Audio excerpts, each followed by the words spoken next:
बैठा है, सोचने लगा है कि मैंने काली जैसे कमल के फूल भी मंगाए, लेकिन कन्हैया फूल भी ले आया, लेकिन कालिया नाग ने कन्हैया को नहीं मारा। अब ये कन्हैया कैसे मरेगा, कैसे नहीं मरेगा?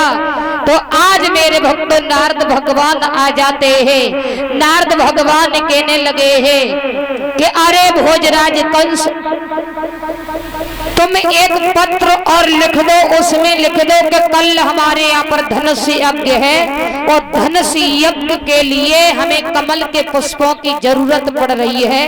वो कमल के पुष्प लेकर के आए, वो कन्हैया बलराम तुम्हारे दरबार में आ जाए और दुश्मन तुम्हारे घर में आ जाए तो तुम जैसे चाहो वैसे मार सकते हो। है भोजराज कंस की बात समझ में आ गई। ठीक कह रहे हो महाराज। भोजराज कंस ने पत्र लिखा है और पत्र लिख करके अक्रूर को दिया और अक्रूर वृंदावन नगरी में पहुंचे। वो पत्र दिया है और नंद बाबा ने मैया सोदा ने अक्रूर को बैठा लिया। नारद भगवान तो चले जाते हैं और जब बैठा लिया है तो भगवान कन्हैया अक्रूर से कहने लगे, चाचा एक बात बताओ। क्या? कि मैंने सुना है चाचा जी कि भोजराज कंस बड़ा दुराचारी है, बड़ा अत्याचारी है, लेकिन चाचा जी तुम्हारी कंस से बन कैसे जाती है? अक्रूर कहने लगे, बेटा भोजराज कंस एक है कि आम से बबूल कहो तो मुझे आम से बबूल कहना पड़ता है। और अरे बेटा भोजराज कंस कहे वही मुझे हाँ जू हाँ, बात गलत है तो हाँ और सही है तो हाँ, मुझे हाँ ही हाँ कहना पड़ता है। वो अगर बेटा मना कर दिया और ना का शब्द कर लिया तो वही सूली पर चढ़ा देता है कि अच्छा कि हाँ। भगवान कन्हैया कहने लगे, फिर ये बताओ चाचा जी तुम्हारा आना कैसे हुआ यहाँ पर? कहा बेटा कल धनुष यज्ञ है और तुम्हें बुलाया है। धनुष यज्ञ में कमल के पुष्प मंगाए हैं, कमल के पुष्प लेकर के चलो। कमल की पुष्पों की बात की है तो आज मेरे भक्तों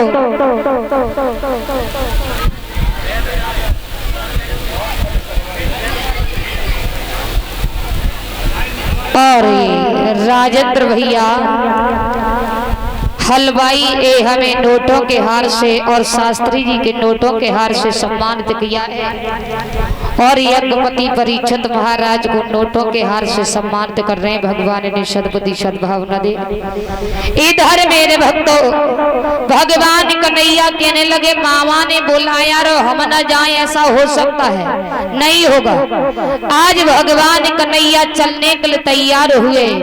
मैया सोदा रो करके कहने लगी, बेटा अरे बेटा तुम कहाँ जा रहे हो? तुम्हें नहीं मालूम बेटा कंस बड़ा दुराचारी है, बेटा तुम्हें छोड़ेगा नहीं, इसलिए मेरी बेटा बात मानो, तुम मत जाओ। आज मेरे भक्तों भगवान कन्हैया रथ पर सवार होकर के चलने लगे हैं। तब तक प्रेम दीवानी राधा आ जाती है। राधा कहने लगी, कन्हैया हे श्याम कहाँ जा रहे हो? भगवान कन्हैया कहने लगे, अरे राधा कल मामा के यहाँ पर धनुष यज्ञ है और मैं परसों लौट करके अवश्य आ जाऊंगा। राधा रो करके कहने लगी, श्याम मुझे लगता है यहाँ की तुम्हें अब गोपियां अच्छी नहीं लग रही है, इसलिए मुझे लगता है वो कविजा तुम्हें अच्छी लग गई है तो कविजा के तुम जा रहे हो। आज राधा रो करके कहने लगी है, हे श्याम आज राधा रो करके क्या कहती है?